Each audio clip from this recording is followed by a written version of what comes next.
Hey, everybody. I want to welcome you back to the Next Level Leap podcast with somebody really special. This is Heather Shea. Hey, Heather. Hey, it's so good to see you, Laura. It's good to be here.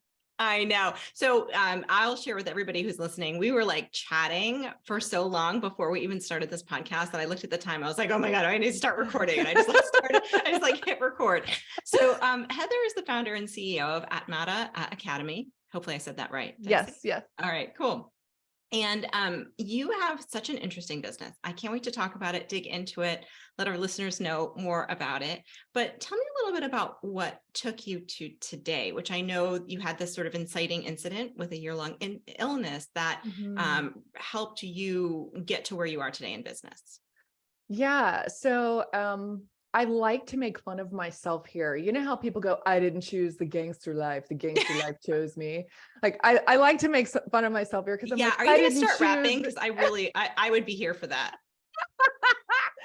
So it's like, I want to say like, I never chose this, the healer's life chose me. I didn't choose it. But I really do feel like what I do in Atmana and what brought me into this work was truly born of my own life experience from really before I was even in kindergarten. So just real quick on what Atmana Academy is. I basically run a life coach training school specifically for faith-based, spirituality-based, and intuition-focused practitioners. So I grew up in a family riddled with mental illness. I have a sister who is bipolar. I have 7 siblings. So, I have 6 siblings, there's 7 of us, and 2 of the siblings don't have a mental health diagnosis. I myself am a survivor of childhood sexual abuse that started when I was 4 years old. At 23, I had a nervous breakdown and was diagnosed with complex PTSD, social anxiety, and depression. My family is riddled with all of the things, right? So, but I grew up in the 80s and the 90s, right? Back when like having a therapist or talking about mental health, 1, you didn't do it. 2, if you did, you were weird. And 3, my family didn't even know that that was an issue. We didn't even know, my parents didn't even know that depression or mental health concerns was even a thing. It was like, you just push through it. So really, I discovered therapy in my own attempt to heal myself. And I fell in love with why people do the things they do and what it really takes to touch a person's heart and help them get out of the pain, the anxiety, the loneliness that we feel so often in life. And I would say every person at this point post-pandemic either knows someone who is struggling with mental health or is just stuck in their own way, when it comes to living a fulfilling and joyful life. So I fell in love with that in my 20s. And, my dream was to become a psychotherapist. I wanted to be a mental health counselor. So I embarked on that process and quickly discovered that my passion really lied in coaching. As much as I love dealing with the mental health side of things, I found that just my personality and my jam,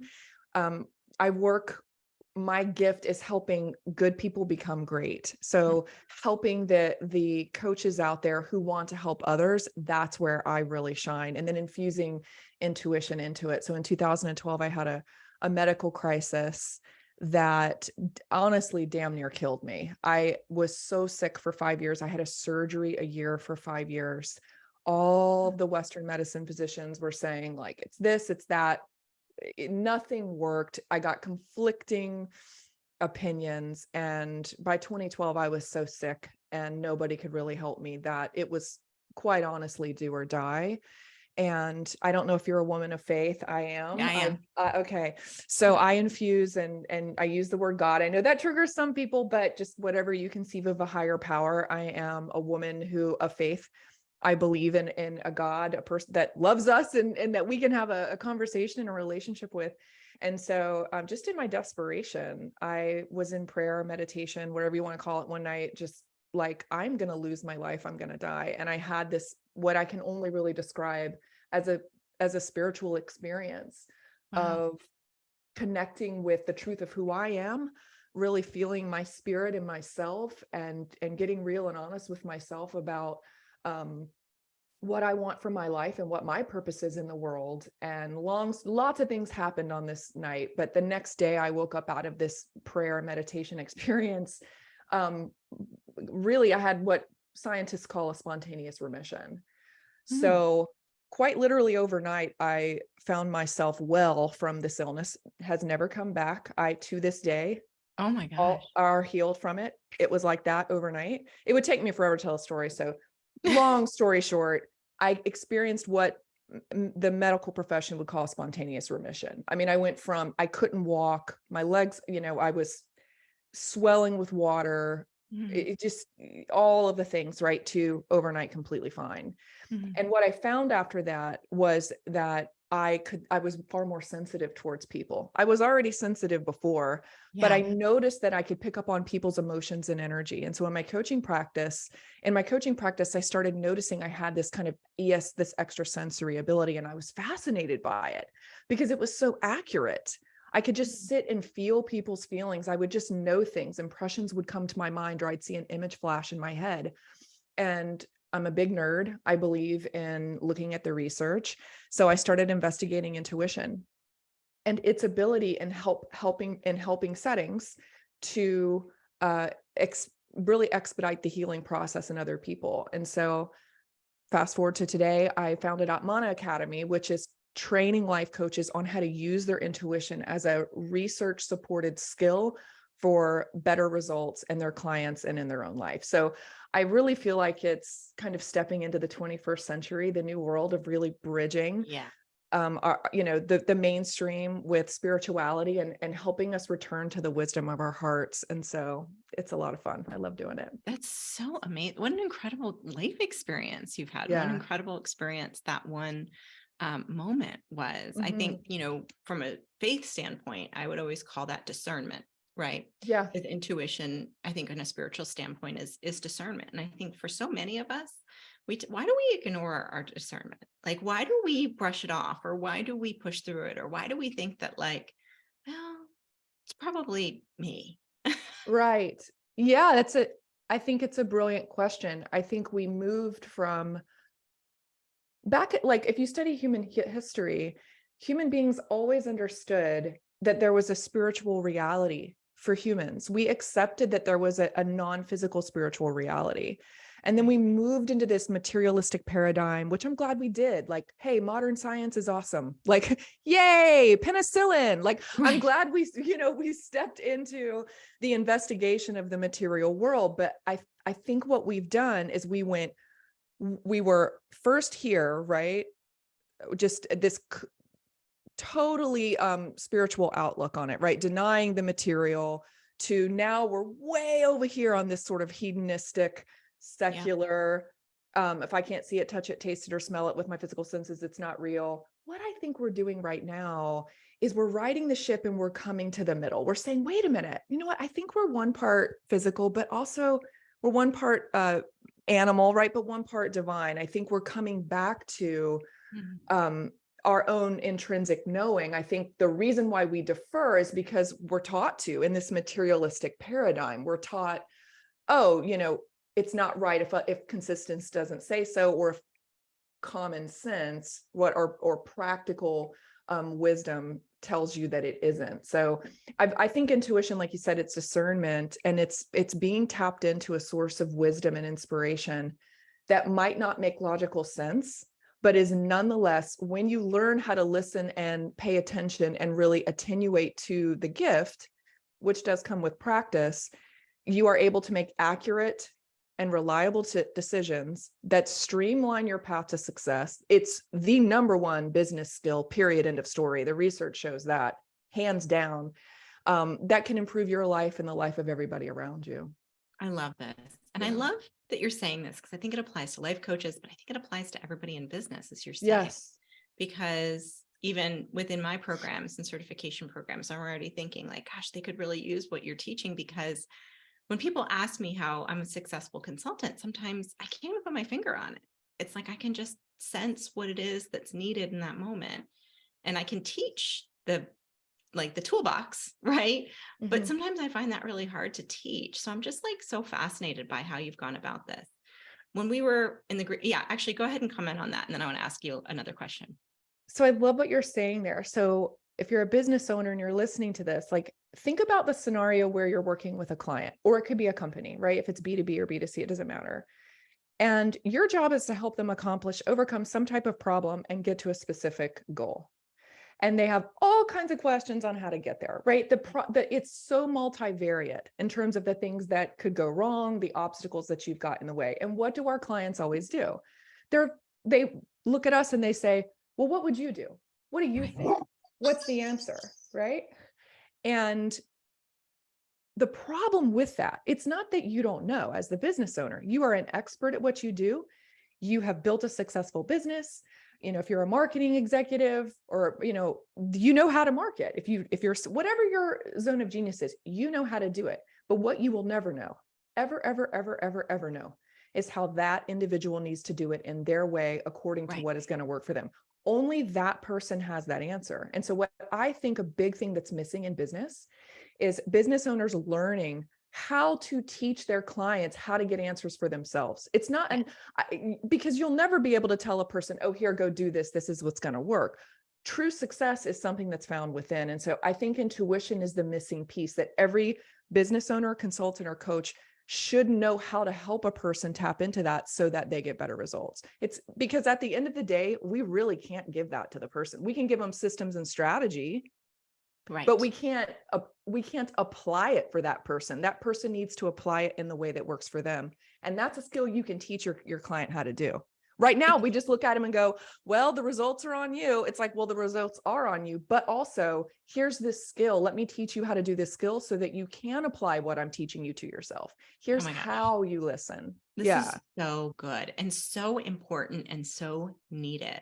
Because I think sometimes it's our lack of confidence in ourselves or sense of self-love or self-worth that's like, just give me the answer. Right. And as a consultant, I think sometimes people are surprised because they just want me to tell them what to do. But I'm like, here are your options, like here's what I see based on my skill set, experience, business background, knowledge, like here's the opportunities that you can't see from the inside of your company. Right. But ultimately you have to like the path. And some people don't want that answer. Some people want me to tell them what to do, but I know that that's such a double-edged sword. And it's funny, I'm onboarding a client later on today. She's $11 million business. And I look at her intake and I'm like, there are like 5 paths I could take you down. That's right. You have a business that big, like I could guide you down a bunch of different paths, but I need you to tell me what is landing with you, what feels intuitively right. And then they look at you and go, that's what I hired you for. Tell me the answer. And then you go, I can't give you the answer. Right. So we get stuck in this back and forth, but I think that this is an exciting opportunity. Yes. To say, you know what? Not only am I going to present to you 5 viable paths based off my expertise and experience, but you know what we're going to do? We're going to learn for you how you can tap in, because you know what? I believe, and I know whether you have a $100,000 business a year, or 1 million, or 11, or 11 billion, it's still essentially at the end of the day, an opportunity to empower that person. Yes. To never again have to look at another living soul and ask, what should I do? Yes. You can ask for help, you can ask for advice, but at the end of the day, we return to within and we say, okay, what is my discernment telling me to do? So I think it's like the ultimate empowering thing that we can do to people is look at them and go, no, actually, I know, you're Luke Skywalker. I'm Obi-Wan. I'm going to help you be the hero of your own story, but you're Luke Skywalker, man. You're the one. You're the Harry Potter. I'm the Dumbledore. It's your hero's journey. I think that's really empowering. I think so. Equally, I think it's disempowering to look at a person and go, you know what, here, do this. Like, how disempowering is that? It is. Yeah. So I think that's rampant in the coaching and consulting industry. And then that's where the broken relationships happen. Mm-hmm. And that's why I'm so cautious. And it's funny because usually most people embrace that, especially women.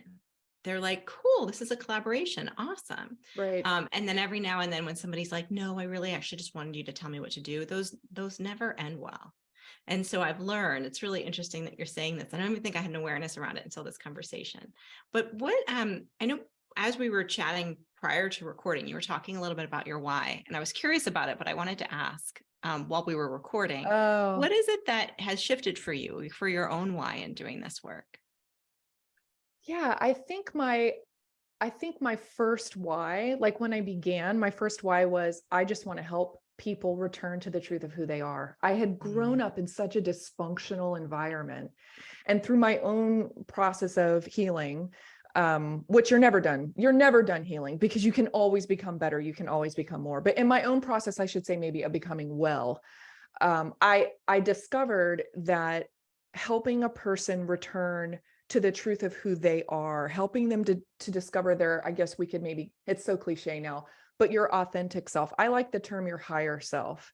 yeah. Helping a person return to that really is the game changer for everything. And so my initial why was like, I just want to help people do that. But when intuition got thrown into the mix and I started to realize that I had an actual skill, it's truly like like a secret superpower.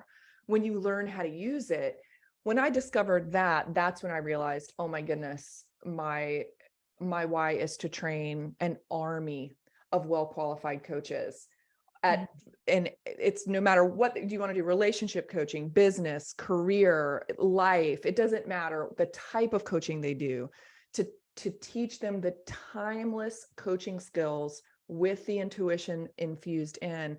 That really became my why. My mantra was like, I want an army of coaches out there who know how to help other people transform.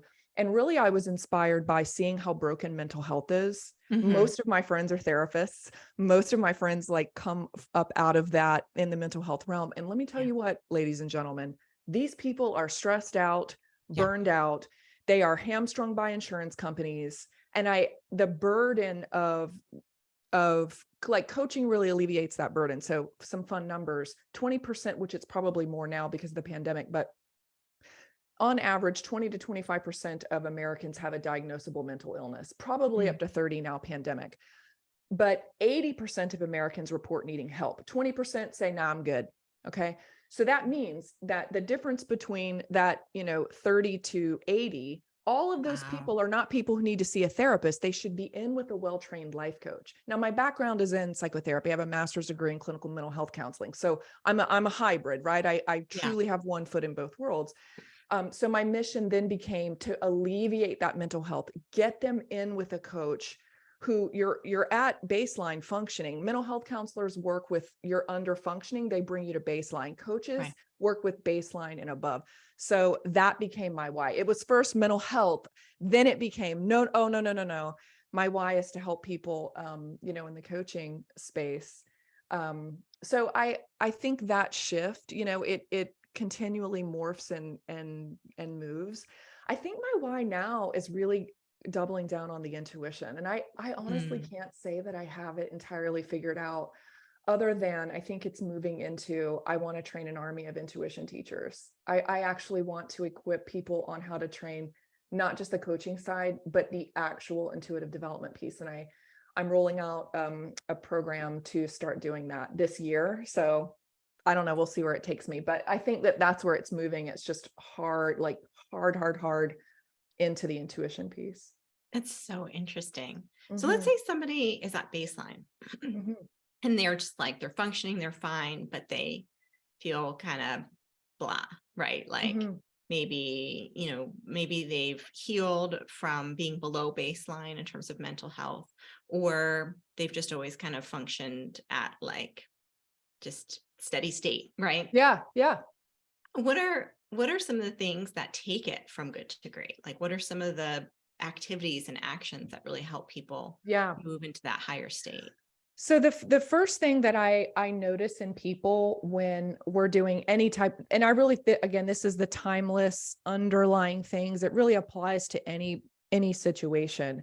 Yeah. There are two things that affect a person's ability to achieve the things that they want to achieve. And here's the important part, and feel amazing about it. I know Mm, plenty of successful people who are not happy. Yeah. It's not Yeah. enough. It's not enough to achieve your goal. You need to achieve an aligned goal. And so this comes down to two things: feelings and desire. We have Hmm. to get real with ourselves about two things: what we want and how we want to feel. Hmm. And we don't spend enough time in my just my assessment of this and how I see other coaching programs set up to do, or other training modalities, technique. There's a million of them. I think these are two things we skip over. There's a lot of focus on feeling, but not feeling as it relates to desire. So what do you want? And then know, what do you really want? And what do you really, really, really want? And why do you think that you want it? And Hmm. so what we find, so I call it the two P's of really, really, really bad goals. What I have noticed is really like horrible goals. So we teach this in my certification, but I'm like, first of all, what you're going to do is help your clients get clear on like what an honest goal actually is. So what I have found, and you can kind of run an audit on yourself with this, is most of us set goals that are the first P is prove and the second P is pleased. So what are you Hmm. trying to prove to yourself, to others, or to the world? To the internalized voice you have in your head of your mother, who was super critical when you were 6 years old, and you think you want to Right. be a doctor because that's going to make her shut up, and she's in your head. And maybe, okay, so you're trying to prove something to that voice in your head, or maybe it even is your own mom, your external mom, right? So Yeah. you're trying to prove something, or you're trying to make someone else happy. That someone else could be the false sense of self that you Hmm. think you are, that you are not. So when you start to really dissect it, you realize, holy cow, like that's why, 60% of the country is sitting in a place of being, they know they're not congruent, but we're not focusing on, like, we're not asking the first question. So if you were to say to me, Heather, I want to give me a map to San Francisco, the first question out of my mouth would be, okay, what city are you starting from? I can't Right. give you a map to San Francisco if I don't know where you're starting. And that is what the whole world is doing. They're just getting in their car and they're driving, thinking that they know where they're starting from when they actually don't. Now, in the car trip analogy, of course you do, because you're sitting in the physical city. But on a psychological level, the journey of our lives, we need to stop and examine that Hmm. the city of origin, the place of origin. That is the piece we're not doing. And that is why people stay stuck despite their best efforts, or end up in places they thought they wanted to go, but didn't, or the wrong place. And we are miserable because of it. And it breaks my heart that we are doing the best that we can, but we don't have the skills. The most complicated thing in the known universe is the human psyche. Hmm. And we're supposed to just get up and act like we know how to be ourselves. Like, I don't know how to human really well. I've had to dedicate my life to figure out how to be like to human, right? To figure out how to live a meaningful, purposeful life. So I would say those are the first two things. We've got to get clear there. And then after that, there's a million strategies you can use. But if we don't have that piece figured out, then we're really dead in the water. And of course, if you're not in touch with your intuition, how are you going to figure out the answer to those two things? Hmm. To the feeling and the desire. Yeah. Wow.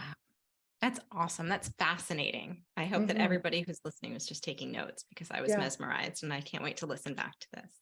Yeah. So, kind of as we're wrapping up here, is there anything else that you wanted to share with our listeners on what this entails, like what this intuitive focused coaching entails, and Mm-hmm. what you really see it as, like how you see it as being a modality up for change?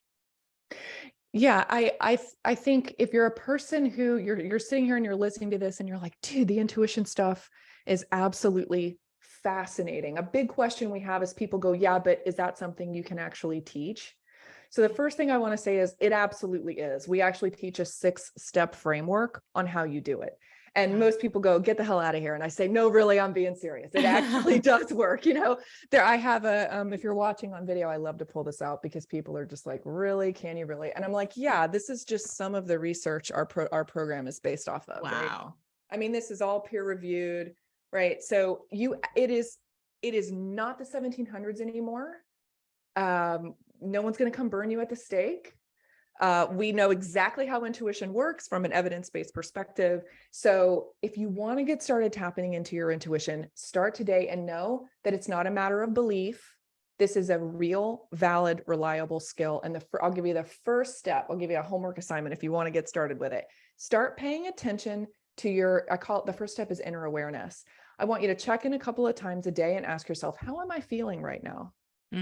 What is the voice inside of my head saying? How am I doing in this moment? Become aware of what is happening within you. And then the second step is to trust what you're experiencing. You've heard that old adage, seeing isn't believing, believing is seeing. So that's the second one. Then I want you to start taking seriously how you think and what you feel, and start prioritizing that truth above what you are getting from the external world. So that's how you get started. And if you're interested in learning how to coach or develop your intuition, you can just find me on social and we can take it from there. That is so great. How can they find you on social? You can just find me on Instagram at Heather Alice Shea, or my website, www.heatheralishea.com. And I have a really killer free Facebook group that I have all kinds of fun trainings. I really do give away a lot of content because it's for people to understand how to begin and kind of wrap their head around intuition. I feel like it is such an esoteric concept, and one that we've been kind of taught to be a little bit shy or scared of. So I'm all about just giving people, easy to implement things to help them get started with unlocking this incredible power that lives within each of us every single day. And I actually do think that intuition, I say this all the time, I think intuition is the new mindfulness. I think in 10 years, you're going to walk into grocery stores and you're going to see magazines that say intuitive. Back in the 50s, if you saw somebody running down the street, you thought they were being chased by a robber because physical fitness wasn't a thing, right? Yeah. Then in the 70s, everybody knew you need to exercise. Now we feel bad if we don't. In the 70s, everybody thought meditation was voodoo. Okay. The research came out in the 90s. Now we all feel bad if we don't meditate. We know it's something. What I'm saying is, I think you mark my words, intuition is the new mindfulness. We are sitting on the cusp of the future. We are the grandmothers and the grandfathers of this movement. And it will be the exact same thing. We've already got the research, right? It will be the exact same thing. So it's an invitation to walk into a new paradigm of integrated living between our spiritual self and being down here in the physical, navigating a meaningful and purposeful life. I love that. Oh my gosh. Thank you so much for sharing this. This is an incredible conversation. I know so many of you who are listening absolutely loved it. Please, please, please reach out to Heather if you loved it. She'd love to hear from you. And I will see you soon. Thank you so, so much for being here. Thank you, Laura.